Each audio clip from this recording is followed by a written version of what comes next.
Welcome to Daily Wisdom, Walking the Path with the Buddha, a podcast shared by David Roylance.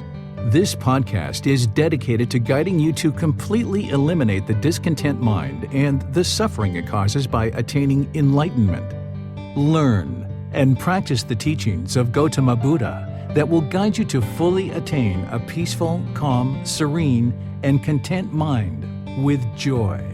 To support this podcast, visit patreon.com/support Buddha or visit buddhadailywisdom.com, where you will discover a full range of courses, retreats, and online learning resources to assist you on the path to enlightenment. Now, here's our teacher to share more.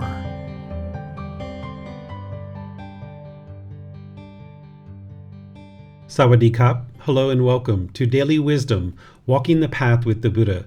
Today is our Pali Canon and English study group where we study the words of the Buddha. We're in Volume 6, Chapters 41 through 45. We're going to be completing this book today, and then next class moving into Volume 7, which is titled Breathing Mindfulness Meditation. We'll be doing those 10 chapters in that particular book. Today we're going to start with meditation, and then we're going to move into studying chapters 41 through 45. I'm going to take some time, since we have that in our class today, to open up to any questions that you guys might have just after meditation regarding meditation, because there's tends to be people in this particular class who's either developing their meditation practice or further along in their meditation practice, and you guys might have various questions related to that. So before we get into studying chapters 41 through 45, I'd like to just provide you guys an opportunity to ask any and all questions related to your meditation practice or developing that, and then we'll move into studying chapters 41 through 45. If you'd like to join for the meditation, we start with a brief chant, and if you know those chants, you're welcome to chant along. Then I'm going to provide just a little bit of guidance, and then there'll be a period of time where it'll just be quiet and we'll be meditating together. And then we'll come out of meditation with a chant as well. Keep in mind that these chants don't have anything mystical or magical associated with them. It's not rites or rituals or ceremonies or worship. You're not praying or anything like that. All you're doing is helping to ease the mind into meditation. So I'd like to welcome all of you, whether you're joining for the first time or you're joining regularly, and invite you to join for meditation. If you'd like to get your body comfortable, where the lower body is nice and comfortable and the hands and arms as well, the upper body should be erect, and then the eyes can just be closed while you're breathing in through the nose and out through the nose. You can hang out here if you'd like, or you're welcome to join along in the chanting. Arahang Samma Sambuddho Bhagava Bhutang Bhagavanhang Abhivateyami Savakato Bhagavata Dhammo Dhammang Namasami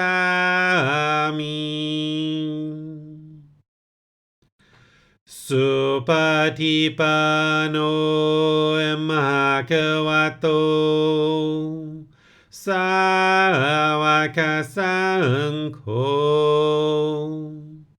Sanghang Namami Namo Tassa Bhagavato Arahato Samma Sambuddhassa Namo Tassa Bhagavato Arahato Samma Sambuddhassa Namo Tassa Bhagavato Arahato Samma Sambuddhassa Iti piso Bhagava Arahang Samma Sambuddho วิชาจารนังสัมมุโนสกขาโตโรกาวิโตอนุเตโรปุริสาดามาสติสัตตาตาวามนุสนังพุทโธภาควาติ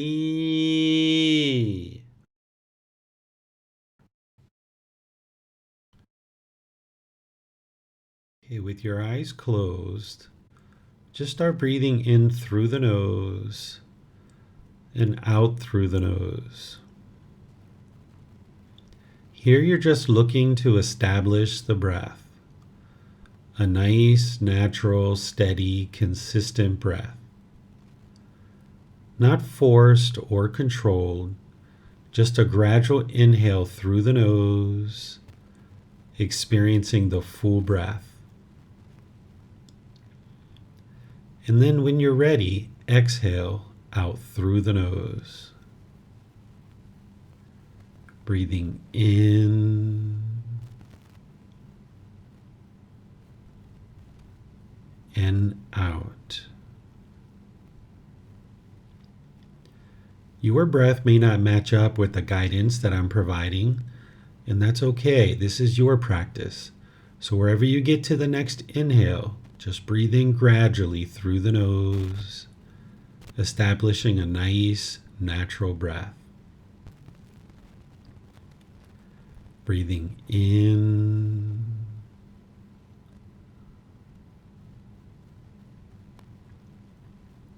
and out. Once the breath is well established, start fixating the mind on the breath, either the sound of the breath coming into the nose or the sensation of air moving over the skin into the nose. The breath is the present moment. Fixate the mind on the breath, the present moment. Breathing in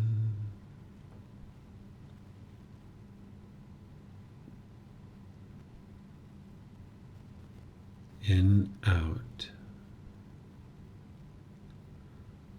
With the mind fixated on the breath, whenever you notice that it moves off the breath, cut that off, let it go, and come back to the breath, the present moment. No need to observe the thought, label it, judge it, analyze it, or even try to figure out where it's coming from. Just wherever you notice that the mind is moved off the breath, cut that off, let it go, and come back to the breath, the present moment. I'm going to be quiet now and let you do this work of focusing on the breath. You have nowhere to go. There's nothing to do. No one needs you right now. This is your time to focus on the breath. Breathing in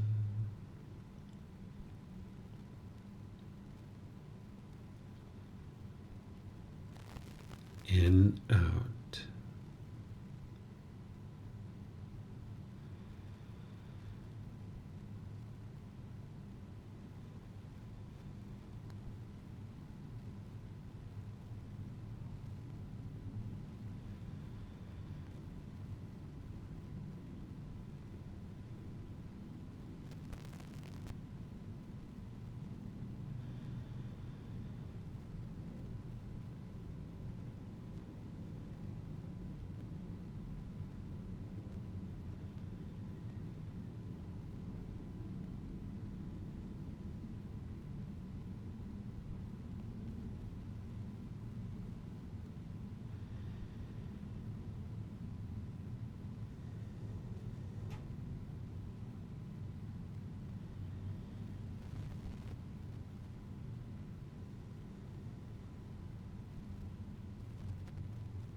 อะระหังสัมมาสัมพุทโธมหาเกวาพุตังมหาเกวันหังอภิวาเตมิสวากขาโตมหาเกวตาธัมโมธัมมังนามัสสามิสุปฏิปันโนมหาเกวโตสาวกสังโฆสังฆังนามามินะโมตัสสะภะคะวะโตอะระหะโตสัมมาสัมพุทธัสสะนะโมตัสสะภะคะวะโตอะระหะโตสัมมาสัมพุทธัสสะนะโมตัสสะภะคะวะโตอะระหะโตสัมมาสัมพุทธัสสะอิติปิโสมะคะวะอะระหังสัมมาสัมพุทโธวิชาจารณังสัมมุโนสกขาโตโรกาวิโตอนุเตโรปุริสาธัมมาสติสัตตาตาวามนุสนังพุทโธภะคะวะติ Okay, if you guys would like to slowly make your way out of meditation. As I mentioned, I'm going to open up to questions that you guys might have related to meditation or really anything that you guys would like to ask questions about. I thought I'd do that here at the beginning before we move into studying today's chapters. You can ask questions by putting that into Facebook, YouTube, or Zoom. Or in Zoom, you can raise your hand electronically. And then after our questions, we'll go into studying chapters 41 through 45. It looks like Marcy has her hand up. Go ahead, Marcy. Thank you, Teacher David. So the Buddha taught the different positions of meditation. Now my question is the important factor of the meditation is to make sure that the upper body is in a straight line. And the reason I ask this is because this body has a little bit of a faulty hip, and sometimes it's uncomfortable for me to sit up straight or lie down. And usually what I have to do is prop my body on my side with some pillows and stuff to keep that hip kind of in a straight line. But is it okay? I mean, I have been doing it. I have been meditating, like kind of laying on my side, but I keep my body kind of like in a straight line. Mm-hmm. So I'm, I can tell that the meditation, I don't feel I can get as deep into it, but I'm wondering if the Buddha taught just those positions because that's the most beneficial, or can you try to get as beneficial in another position? Yeah, the four positions are kind of the four standard, seated, lying, standing, and walking. But then within those positions, there's various little tweaks that you can make to the body because the body should be comfortable, not painful and not luxurious. That would be on either side. You would like to be in the middle. The part about upright body or erect body that the Buddha talks about, this is to keep the mind attentive and alert during the meditation. So in whatever position you take, as long as it's comfortable and the mind is attentive and alert, that's going to ensure that you can get the benefits out of meditation. But if the body was painful, or if it was luxurious, or the mind was experiencing that pain, or the body's so luxurious that it becomes complacent or inactive, you're not going to be getting any benefit. So when that body is comfortable and the mind is attentive and alert, that's where you'll be able to then train the mind to either eliminate those unwholesome qualities or arise wholesome qualities. Okay. And Teacher David, I do have a second question, if you don't mind. Sure. So I've noticed that as the meditation practice is getting more solidified, I find that sometimes when I come out of meditation, especially if I just let myself come out of meditation, like I'm not on a time, like sometimes I have to time myself because of in between clients, but like if I just let myself meditate to the point where the body just comes out, my head, like I feel like I'm on a cloud. Like I feel like I got my head's going like this. Like woo woo woo woo woo woo. Yeah. Yes. This is normal. When you're training the mind, there's an effect to the brain. The physical structures of the brain start changing. Remember, the brain and the mind are two different things, but we can sense those changes, and doctors are even telling us about these changes now with MRIs, CAT scans, and other devices. So you can experience those sensations. That shows you that you're getting a lot of benefit when you're doing that. So those types of meditations is what you would like to be doing. And that's what's going to produce the most benefits for you. And eventually you'll get over that hump where you won't experience that anymore because all the changes to the brain have taken effect. The Buddha talked about training the mind. And once the mind gets to a certain point, that first stage of enlightenment and beyond, then the mind won't regress. Doctors are telling us the same thing about the brain, that when you get to a certain point in your meditation practice and the brain has made certain changes, they say that those changes never revert backwards again.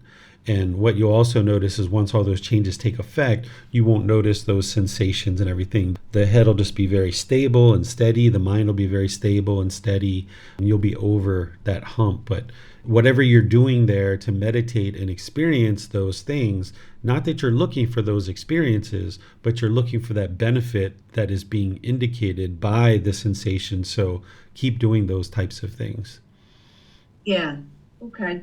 And also, like, the other thing that I also experience is that when I find the mind is very focused on my breath and I can actually hear it, I get a very purplishly indigo.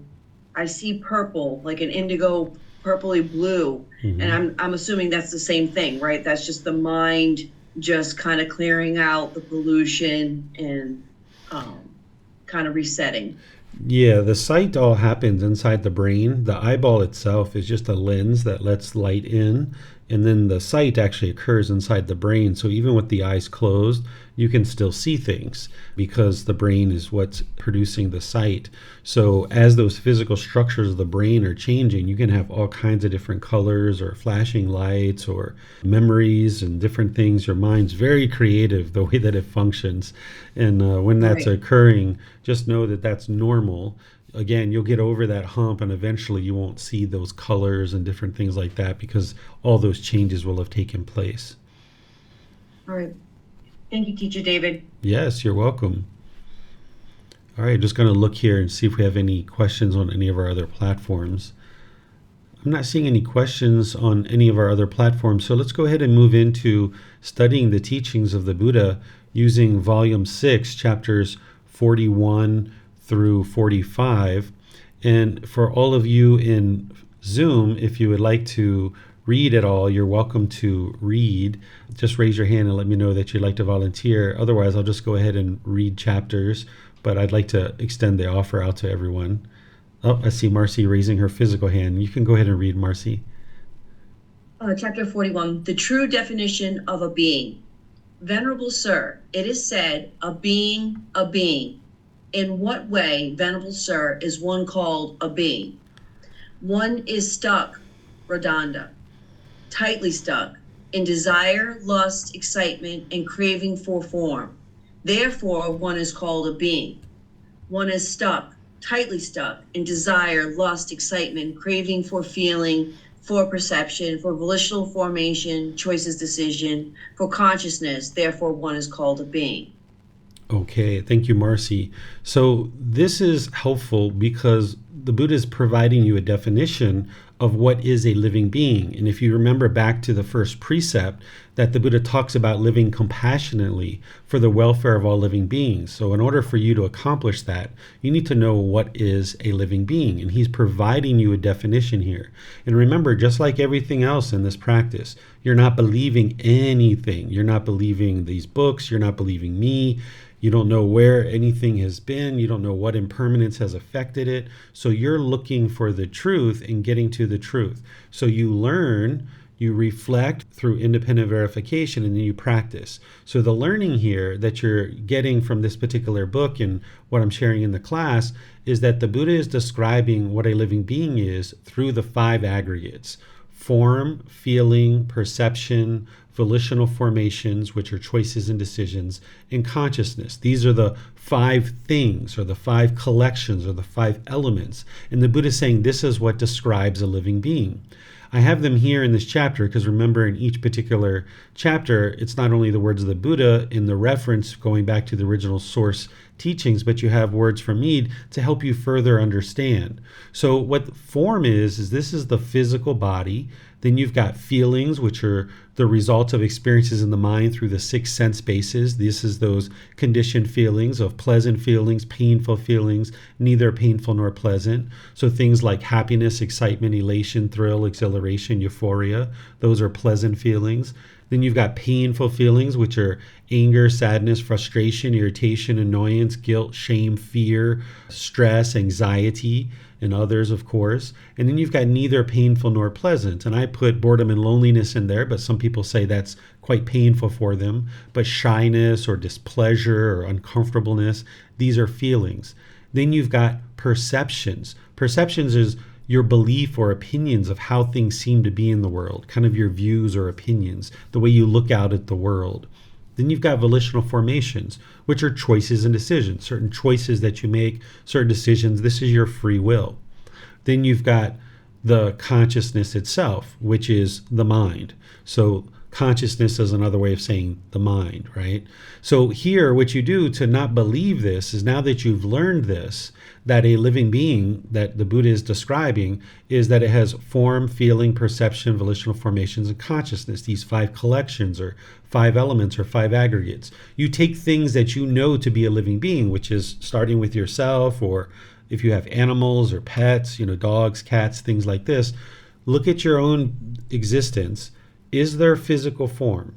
Are there physical structures? The answer is yes. Do you experience feelings? The answer is yes. Do you have certain perceptions, beliefs, opinions, and views about how things seem to be in the world? And those things may be true or false, but they're perceptions. Yes. Do you have volitional formations, choices and decisions?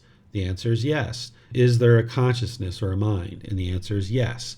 So now that you know how the Buddha is describing a living being through the 5 aggregates, and you can see that you have all 5 of these aggregates and that animals do as well, now you take something that's not a living being. You know that this electronic device that you're listening to me on is not a living being, or maybe a table or a chair that you might be sitting in. You know these aren't a living being. So now you reflect on this, and this is how you independently verify it.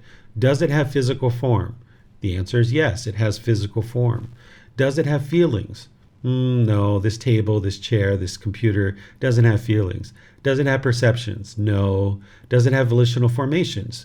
No, it doesn't. It can't make any decisions by itself. Does it have a consciousness or a mind? The answer is no. So this is where you can come to the conclusion, and you can see, if you penetrate this deeply, you can see that the Buddha is indeed describing exactly what a living being is.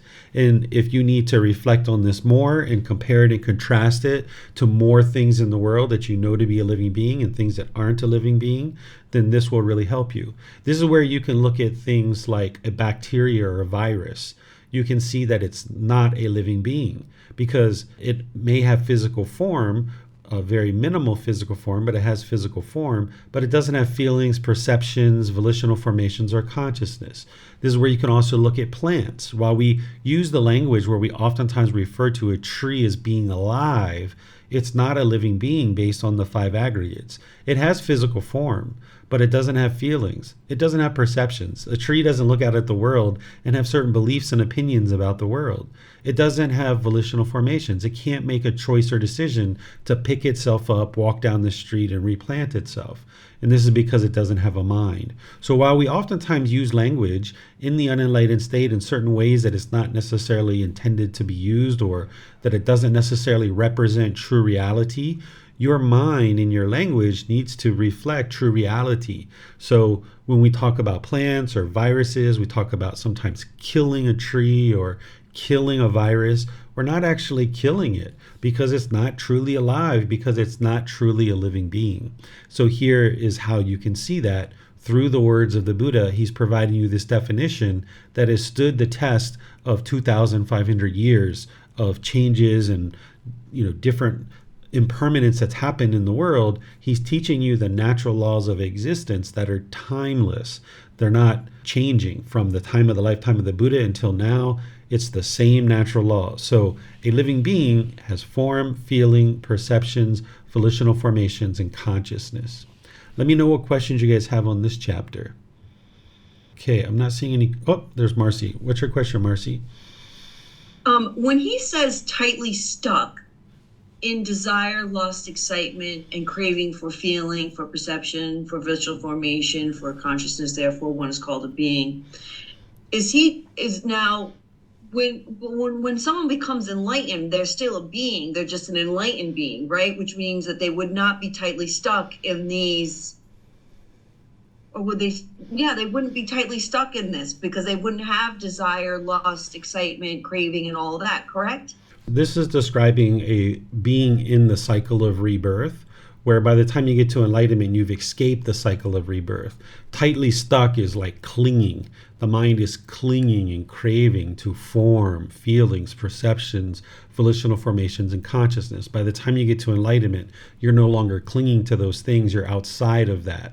So now someone might refer to that person as an enlightened being. They're still a living being, but they're not in the cycle of rebirth any longer in the way that the Buddha is describing here. Thank you. I appreciate that. Yeah, it's a good clarification.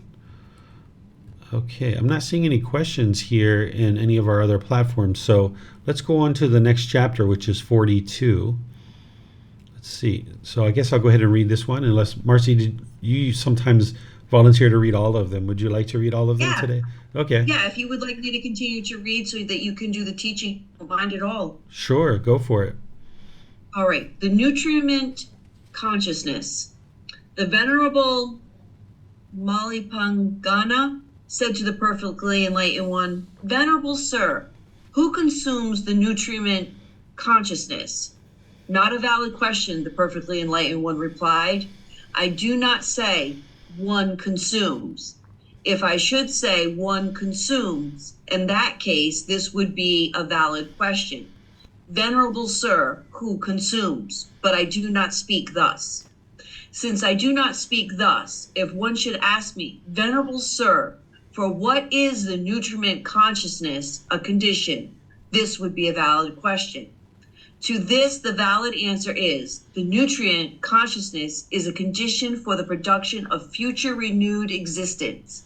When that which has come into being exists, the six sense bases come to be, with the six sense bases as a condition, contact. Venerable Sir, who makes contact? Not a valid question. The perfectly enlightened one replied, I do not say one makes contact. If I should say one makes contact, in that case, this would be a valid question. Venerable Sir, who makes contact? But I do not speak thus. Since I do not speak thus, if one should ask me, Venerable Sir, with what as condition does contact come to be? This would be a valid question. To this, the valid answer is, with the six sense bases as condition, contact comes to be. With contact as a condition, feeling. Venerable Sir, who feels? Not a valid question, the perfectly enlightened one replied. I do not say one feels. If I should say one feels, in the case, this would be a valid question. Venerable Sir, who feels? But I do not speak thus. Since I do not speak thus, if one should ask me, Venerable Sir, with what as condition does feeling come to be, this would be a valid question. To this, the valid answer, feeling comes to be is, with contact as condition, feelings comes to be, with feeling as condition, craving. Venerable Sir, who craves? Not a valid question, the perfectly enlightened one replied. I do not say one craves. If I should say one craves, in that case, this would be a valid question, Venerable Sir, who craves? But I do not speak thus. Since I do not speak thus, if one should ask me, Venerable Sir, with what as condition does craving come to be? This would be a valid question.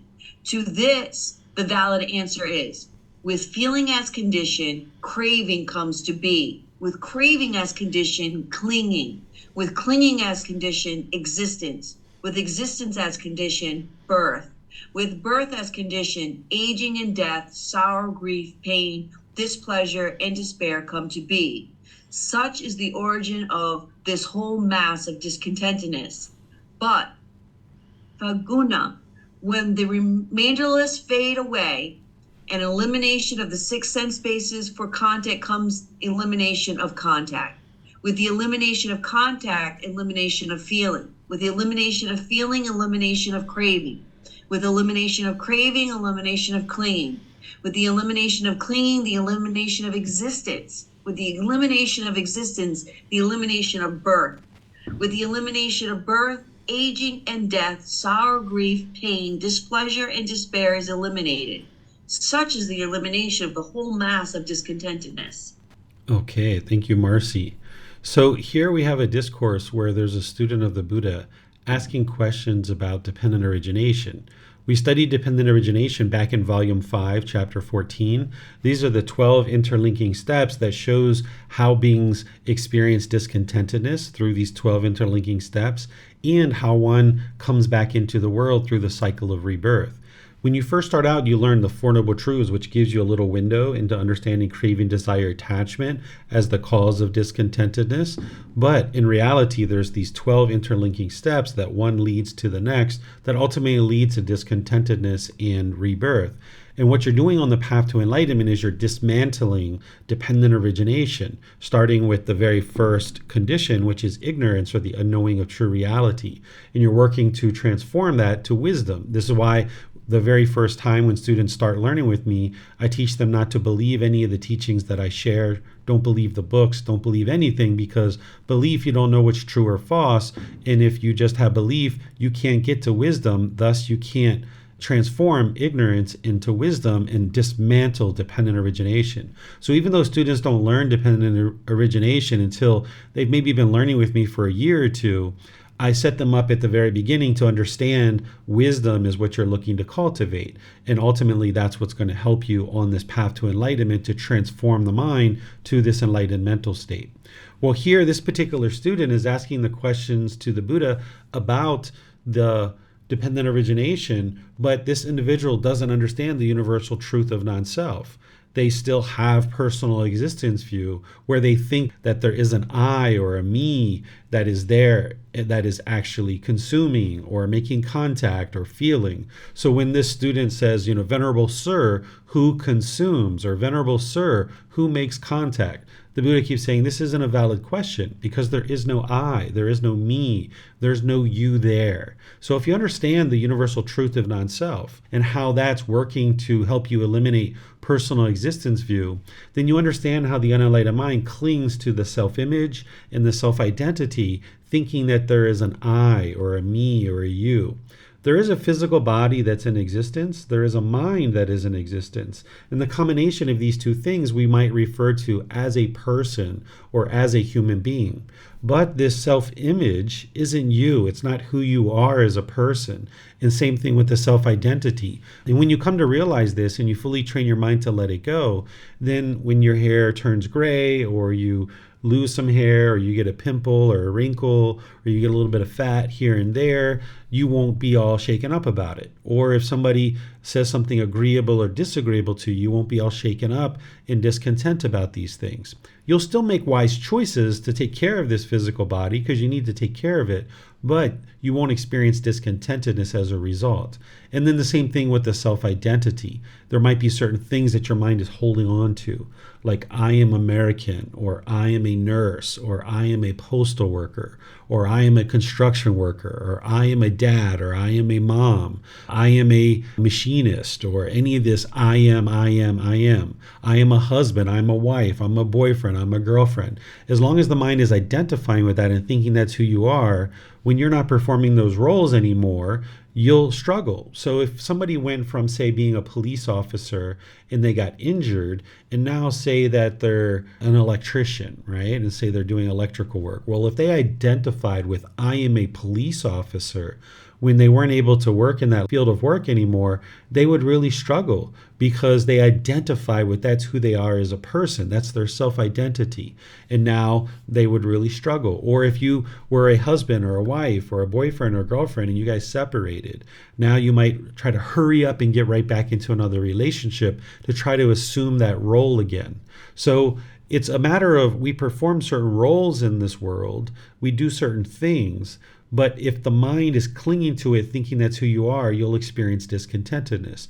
But if you can get to a point where you don't identify with these things as who you are as a person, but you understand that you perform a certain role, you might have been a police officer for a period of time, but due to impermanence, that's now over. And now I need to go do this other thing. And that's how I'm going to sustain my life. But this identity of I am a police officer, that's just going to stand in the way of an individual experiencing peace and joy. Because now if somebody says something agreeable about police officers, then one will experience pleasant feelings. But if somebody says something disagreeable and degrading and diminishing, now someone will experience painful feelings. And this can happen based on someone's culture or ethnicity or sexual orientation or a certain job or occupation that you have, a certain role you fulfill in the world.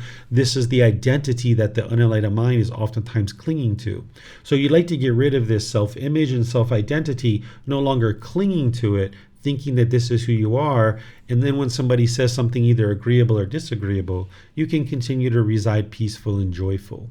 So here the Buddha is just walking through dependent origination with this student and helping them understand that there isn't an I, there isn't a you, and kind of doing that in this particular way. And then this nutriment of consciousness, what this means is this is like what is fueling the consciousness to keep coming back into the world over and over and over again.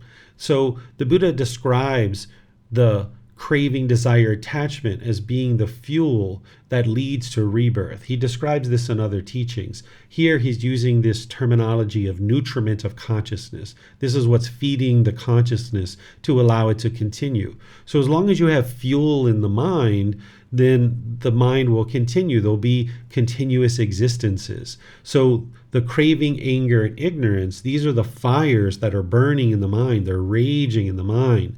And as long as a fire has fuel, like if there's logs on a fire, it will throw off sparks. And now those sparks, carried by the wind, will create a new fire. It's a brand new fire. So the same thing is if you have craving, desire, attachment, this longing, this yearning, this clinging and holding on to the world, then as long as that fuel, or as long as that fire is in the mind, then it's going to produce the next existence, because now the consciousness at the time of death, the body and the mind separate. The mind at the time of death still has craving, which still has that fuel, and now it produces a spark which creates the next consciousness. So the current consciousness will dissolve, but there'll be a new consciousness which has the craving and residual memories of the old consciousness. And this is just going to continue and continue and continue until an individual extinguishes all the craving, desire, attachment. There's no more fuel that produces the next consciousness. And part of doing that is to realize non-self, to eliminate personal existence view. And sometimes a teacher will talk this way, the way that the Buddha does, in order to kind of guide a student through and kind of see how they're asking questions, rather than the Buddha just coming out and saying, on the first question, oh, I'm sorry, there is no self. You asked a question that involves a self. Let me help you understand personal existence view. He's kind of walking through and seeing how far does the student keep looking for a self, keep trying to find a self. And ultimately, I imagine there was follow-up conversation here where the Buddha helped them to understand that there is no self. But here, sometimes a student can keep grasping and grasping and grasping and grasping. And that's one of the ways you can help them as a teacher to ultimately end their grasping, is to see how far and how long they will grasp.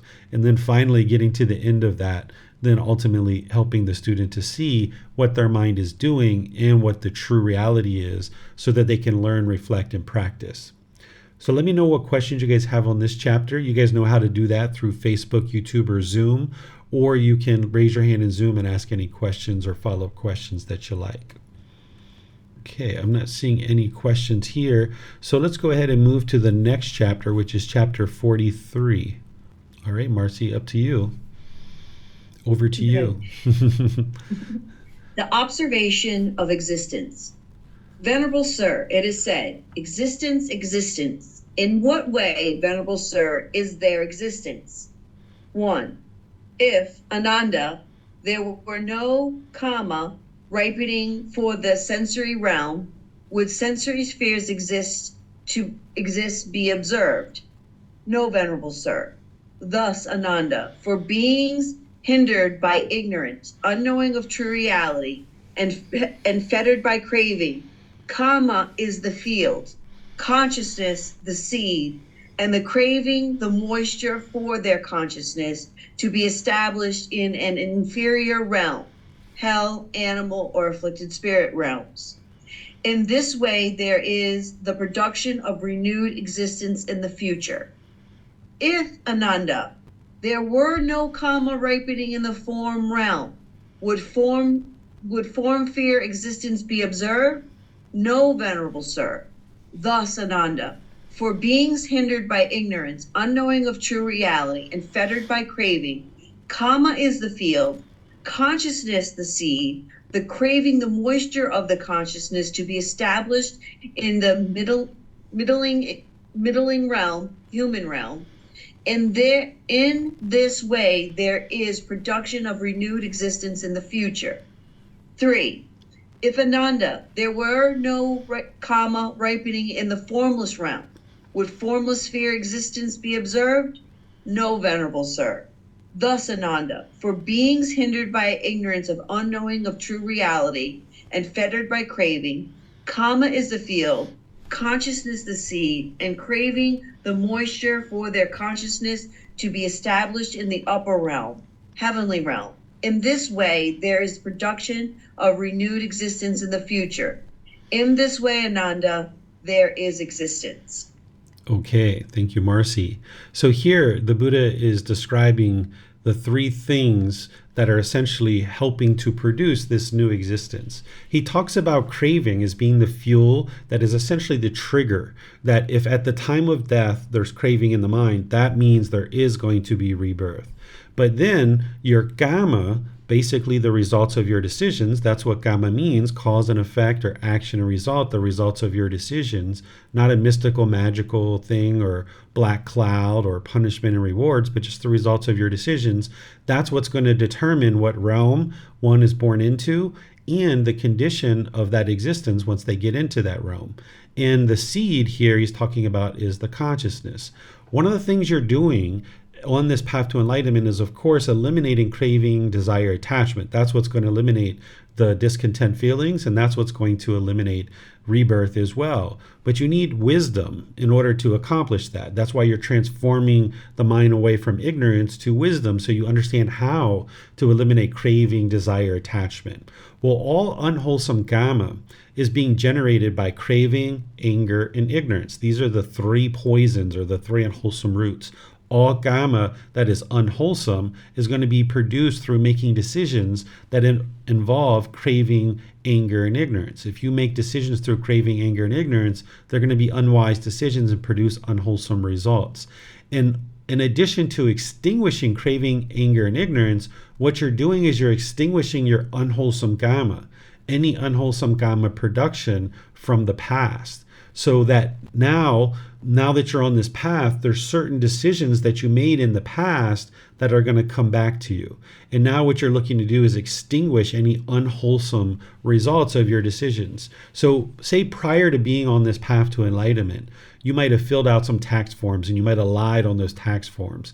Now you got onto the path to enlightenment and you're starting to learn about the 5 precepts and right speech and speaking truthfully and all these different things. And now say 3 years later, you get this notice from the government that you're going to be penalized because they found this lie on your tax forms.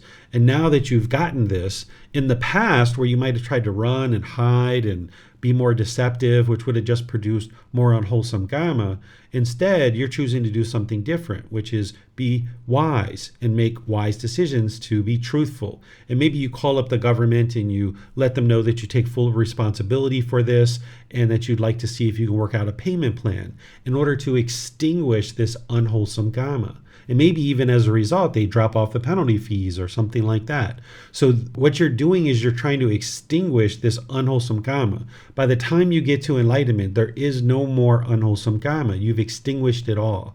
If there's any unwholesome Kamma, then that means it's going to ripen. And that means that you're going to experience that in the next rebirth. So by extinguishing all your unwholesome Kamma in this life, then there is no further unwholesome Kamma to be experienced in a future life. So the way that you eliminate all your unwholesome Kamma is eliminate craving, anger, and ignorance from the mind, because that's what's producing all the unwholesome Kamma. And now if any unwholesome Kamma is coming back to you from the past, this is called old Kamma, you're now extinguishing it through making new decisions that produce new Kamma that are wise, so that now all your new Kamma is wholesome Kamma. And that's how you would ultimately extinguish all of this. So Kamma is the field that ensures that there's going to be a new consciousness in the future. The consciousness is the seed, and now the craving is providing the moisture for that to grow and grow and grow. And by training your mind in this life, you can get to peace, calm, serenity, and contentedness with joy, and then escape the whole cycle of rebirth. By the time you get to enlightenment, your life will be very fulfilling. Everything will be at ease. Everything will be peaceful and joyful. You'll have everything well sorted out. There might be certain challenges here and there, but they're very minimal, and you'll be able to address it with wisdom pretty readily and just move on with your life. But you won't be experiencing any discontentedness at all. So life will be very fulfilling, very satisfying by the time your mind gets to enlightenment. But in the unenlightened state, we experience a certain amount of grief or misery or despair. And to choose to get on this path to enlightenment, not only are you escaping that misery and despair and that grief, but you're also escaping the cycle of rebirth. Because no matter how much we try to look at the positive side of life in the unenlightened state, there are certain griefs and miseries and despairs that are experienced. So you're moving away from all of that to get to the enlightened mental state, and it requires learning. As long as the mind still has things to learn in this world, in this cycle of rebirth, it's going to keep being reborn over and over and over and over again, because you haven't learned everything you need to learn in order to escape it. So by training your mind, transforming that ignorance into wisdom, you've learned everything you need to learn in this life. You've extinguished all your unwholesome Kamma. Essentially, there's no more debts, right? And now you can move on, and the rest of this life, you're going to experience the peace and joy. And then at the end of this life, you won't be coming back to experience any kind of rebirth or grief or misery or despair. That's all ended in this life. And you can enjoy that mental state for the rest of this life and know that you're not going to be coming back to experience it over and over and over again, ever again, because that's what we've all been doing countless times in the past. And now in this human realm, it's your opportunity to get out of that and escape all of that. It's the ideal existence to be able to accomplish that goal. What questions do you guys have on this chapter? All right, it looks like we have some questions coming in here on YouTube. Is rebirth based on unwholesome and wholesome deeds, or more on the final mind condition? I heard that, for example, if our final mind before death experiences angriness, that person would be reborn in hell. So the question is rebirth based on deeds and actions, wholesome and unwholesome, or more on the condition of the mind? So there's no being that is looking over the course of your life and trying to decide whether you're wholesome or unwholesome and what realm you should be born into. There's no universe, there's no entity, there's nothing that's doing that. Instead, it's all about the condition of the mind at the time of death. This is the cause and effect, or the action and result of how beings move from one realm to the other or within a certain existence. Because at the time of death, the condition of your mind is based on everything you've done in your entire life. So let's just say throughout your entire life you've been very murderous and you've been killing and killing and killing and killing repeatedly. That means there's a certain amount of anger, hatred, and ill will in your mind. And if you die with that, then that's going to be part of what determines whether you move to what particular realm or rebirth or what have you. So it's not a being that's overlooking your life or any entity trying to judge you, but the condition of your mind at the time of death is based on this cause and effect, cause and effect, cause and effect, cause and effect, all the way up until your death.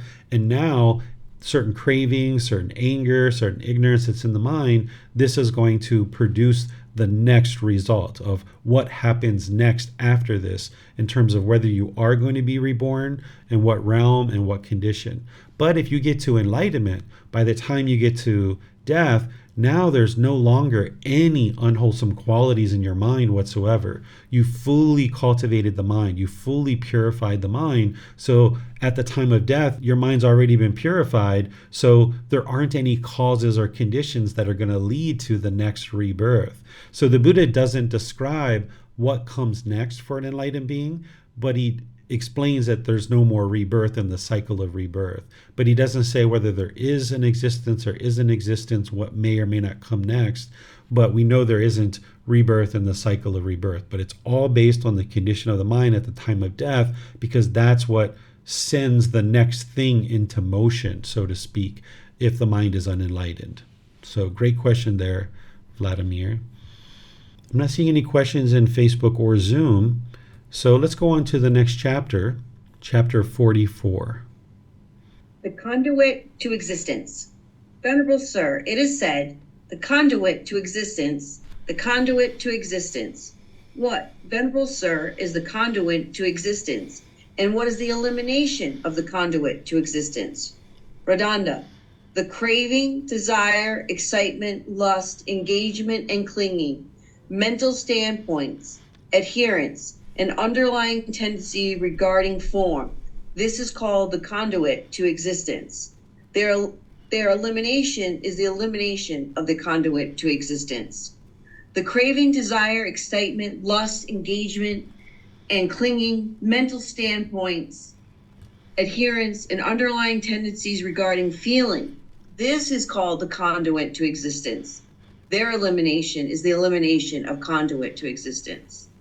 The craving, desire, excitement, lust, engagement, and clinging, mental standpoints, adherence, and underlying tendency regarding perception. This is called the conduit to existence. Their elimination is the elimination of the conduit to existence. The craving, desire, excitement, lust, engagement, and clinging, mental standpoints, adherence, and underlying tendencies regarding volitional formation, choices, and decisions. This is called the conduit to existence. Their elimination is the elimination of conduit to existence. The craving, desire, excitement, lust, engagement, and clinging, mental standpoints, adherence, and underlying tendencies regarding consciousness. This is called the conduit to existence. Their elimination is the elimination of the conduit to existence. All right. Thank you, Marcy. So before we were talking about the nutriment of consciousness, that it's craving, desire, attachment that provides the nutriment that allows the consciousness to continue. Without that craving, desire, attachment, the mind wouldn't be able to continue for continuous rebirths or continuously new existences. Well, what a conduit is what allows this to transpire. What is, a conduit is like if you have an electrical circuit, what allows the electricity to move from one point to another point? Well, the wire between those points is the conduit. That's what allows the electricity to travel from one location to another. So here, what the Buddha is describing is that the five aggregates are the conduit to existence. This is what allows the mind to essentially come into the world and continue to exist. So form, feeling, perception, volitional formations, and consciousness. It's the craving, the clinging, the holding on to these. So in the unenlightened state, one might cling to the physical form. And now when there's changes in impermanence, you might be either experiencing excitement, which is pleasant feelings, or you might be experiencing sadness, which is painful feelings. Same thing with the feelings. Certain feelings that are in the mind, an individual might cling or hold on to these. And then the perceptions, the volitional formations, and the consciousness itself. As long as the mind is clinging to these five aggregates, therefore desiring existence in this realm or in any other realm, then this is the conduit. This is allowing the existence to continue on and on and on and on and on. So this is why you're working on eliminating all cravings, not just craving for this object or that object, but also eliminating craving and clinging to this being who you are now. Again, we take care of this physical body, we take care of the mind, but not clinging to it as this is who you are as a person. Therefore, if you cling to it, you're not only going to experience discontentedness in this life, but then there'll be continuous rebirth as well. And this is the Kamma. This is why it's included in this particular book, because it's cause and effect, or action and result. The Buddha is showing you the natural law of Kamma, of what leads from one thing to the next. He's showing you the cause and effect, or the action and result, the results of your decisions. If you choose to continue to crave and cling to these five aggregates, then the result is continuous existence. And you can see that in dependent origination, but here he's describing it in a bit different way as it relates to the five aggregates. Any questions here on this particular chapter? Okay, I'm not seeing any questions here. So let's go to our last chapter, just a very short class today with just 5 chapters. Go ahead, Marcy, if you'd like to read this one. Yes, Teacher David. Dependent origination as the highest law of nature. Monks, I will teach you dependent origination and dependently arisen phenomenon things. Listen and attend closely, I will speak. And what, monks, is dependent origination? 1. With birth as condition, aging and death come to be, whether there is an arising of a Tathagatas or no arising of a Tathagatas. The elements still persist. The stableness of the teachings, the fixed course of the teachings, specific conditionality. A Tathagata awakens to this and breaks through to it. Having done so, he explains it, teaches it, proclaims it, establishes it, discloses it, analyzes it, illuminates it. And he says, see, with birth as condition, monks, aging and death. With existence as condition, birth. With clinging as condition, existence. With craving as conditions, clinging. With feeling as condition, craving. With contact as condition, feeling. With the 6 sense bases as condition, contact. With name and form as condition, the 6 sense bases. With consciousness as condition, name and form. With volitional formations, choices, decisions as condition, consciousness. With ignorance, unknowing of true reality as condition, volitional formations, choices, decision. Whether there is an arising of a Tathagatas or no arising of a Tathagatas, the elements still persist. The stableness of the teachings, the fixed courses of the teachings, specific conditionality. A Tathagata awakens to this and breaks through to it. Having done so, he explains it, teaches it, proclaims it, establishes it, discloses it, analyzes, illuminates it. And he says, see, with ignorance, unknowing of true reality as condition, monks, volitional formation, choices, decisions. Thus, monks, the reality is this: the lack of error, the consciousness, specific conditionality. This is called dependent origination. Okay, thank you, Marcy.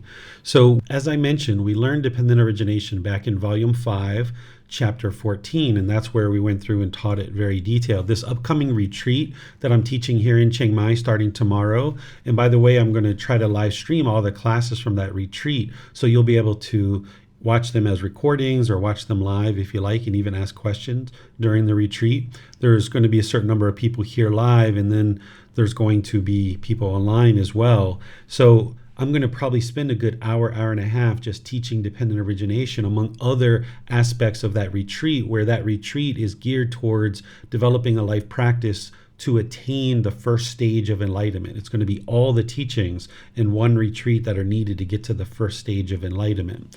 So here the Buddha is describing dependent origination, but he's adding something to it that he doesn't normally add when we studied it in Volume 5, Chapter 14. Here he's describing that whether a Buddha arises or not, that this dependent origination, this natural law, this highest law of nature, it's going to happen regardless. So a Buddha awakens to dependent origination. They see the truth in it, they understand it, they can explain it, they can talk about it, they know it to be true 100% with 100% certainty. But what the Buddha is describing is whether he awoke to enlightenment as a Buddha or any other Buddhas that awake, this natural law is going to be functioning regardless, that it's going to be functioning all the time. This is what causes discontentedness, and this is what causes rebirth.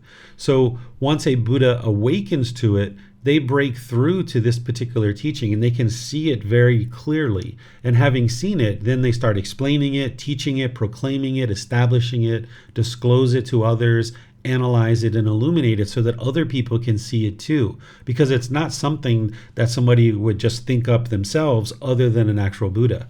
A Buddha can see this natural laws of the natural law of Kamma, dependent origination, and all these other natural laws of existence. They can see them very clearly, and then they spend the rest of their life helping other people see it, and then they encourage them to investigate it and examine it so they can reflect on it to independently verify it and then practice and see the truth for yourself. So a Buddha having broken through to dependent origination, knowing the 12 interlinking steps that leads to discontentedness and leads to rebirth, now they're going to illuminate that for as many beings as possible to be able to then see it, so that then when you understand dependent origination and you dismantle it, now by dismantling dependent origination, you can experience enlightenment. That's what you're doing on this path. Everything else that you learn up to dependent origination is helping you to build your wisdom so that you will ultimately learn dependent origination. You don't just start with learning dependent origination. It's very rare that I would say somebody would actually do that. You start with the 3 universal truths and the 4 noble truths and the Eightfold Path, the 5 precepts. You learn meditation and you practice these things, but ultimately you get to a point where you start learning about dependent origination and you see those 12 interlinking steps. And the more you penetrate it, the more you can see the truth. And now you dismantle it. And you dismantle it by that top line of ignorance. Here the Buddha is describing dependent origination from the bottom up rather than the top down. Normally he describes it top down, but there's some places where he describes it bottom up. Well, from the top down, you understand that the very top line is that ignorance, and that's why you're working to gain wisdom. And you never, ever, ever believe any of the teachings, because that's not going to get you to wisdom. So then he's just going through and talking about dependent origination and then summing it up with helping us to understand that whether a Tathagata awakes to enlightenment or not, this dependent origination is going to be functioning. And then he says, thus, monks, the reality in this, the lack of error, the conciseness, specific conditionality, this is called dependent origination, because he knows that he's discovered the truth. It's very concise, it's without error, and if you penetrate it, you can see the truth of what's causing discontentedness and what's causing rebirth. And now as you dismantle dependent origination through acquiring wisdom and eliminating craving, desire, attachment, then you see your anger is eliminated and all your other discontent feelings. So while we call it craving, anger, and ignorance, it's really because of ignorance that craving and anger continues to exist and continues to persist. But with the conciseness and the preciseness and lack of error of dependent origination, when you understand the problem, then you can take action to fix it. But unless you understand the problem, you can't fix it. So that's what a Buddha is doing, is he's explaining to you what the true problem is in the unenlightened mind, and then providing you the tools and techniques of how to fix it and how to dismantle it. And having done so, you see the truth for yourself, that the condition of the mind is gradually improving, ultimately experiencing the peace and joy of the enlightened mind. So let me know what questions you guys have on this one. All right, I'm not seeing any questions here anywhere. So what I'll do then is I will just thank all of you guys for joining for today's class and remind you that next class we're going to be in Volume 7, chapters 1 through 10. So if you'd like to read those beforehand, because you have the words of the Buddha, the reference, and you have the words from me to be able to help you further explore it, that will really help you. So as you come to class, remember, this is just a study group. This is an opportunity for you to gain insight based on your previous study, because those chapters, I can't go through all the level of detail that I wrote about in some of these chapters, because some of these chapters I've written maybe 3, 4, 5, 6 pages of things to explain maybe 3 paragraphs from the Buddha. Even though the Buddha speaks very precise and very concise, there's sometimes other information that you need in order to be able to understand those 3 paragraphs that he talked about. So by you studying ahead of time, as you come to class like this, you'll be able to then ask questions, because I'm not going to be able to go into the same level of detail in the class as I do in the book. So feel free to explore those by going to buddhadailywisdom.com, downloading them for free, taking it and go printing it, or ordering it on Amazon, which you can access from pretty much most places of the world. And then, as I mentioned, we have various opportunities for continued learning. Tomorrow, in the group learning program, there's going to be the beginning of the 3-part series to understand the Eightfold Path. So I'm going to be going into that in detail. And over the course of 3 classes, I'm going to be penetrating into the path to enlightenment through the wisdom section, moral conduct section, and the mental discipline section, using the words of the Buddha so that you can fully inform your practice. And then also tomorrow at 3 p.m. Thai time, I'm going to be starting a retreat here. And I imagine for some parts of the world, that's going to be way too early for you to be waking up and attending live. But remember, it'll be recorded on YouTube and on Facebook, so you'll be able to then digest the content there. We're going to be having sessions in the morning starting at 9 a.m. until 12:30 p.m. here. Then we're going to go out for 6 hours and do various activities. And then there's another session from 6:30 p.m. to 8:30 p.m.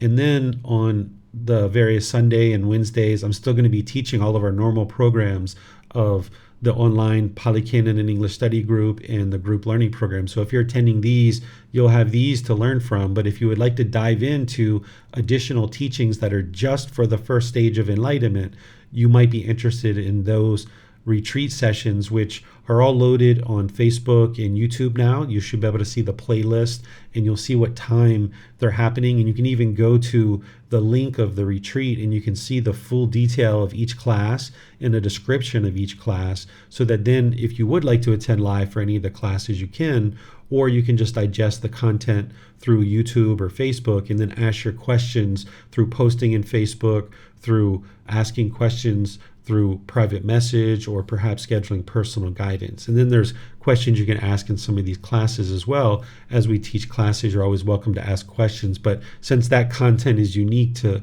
that particular retreat, you may not be able to ask in these particular classes. So find a place where you can ask the questions either in Facebook, through sending a private message, or scheduling personal guidance.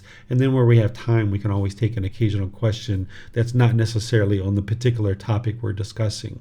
So these are all learning opportunities for you to be able to learn.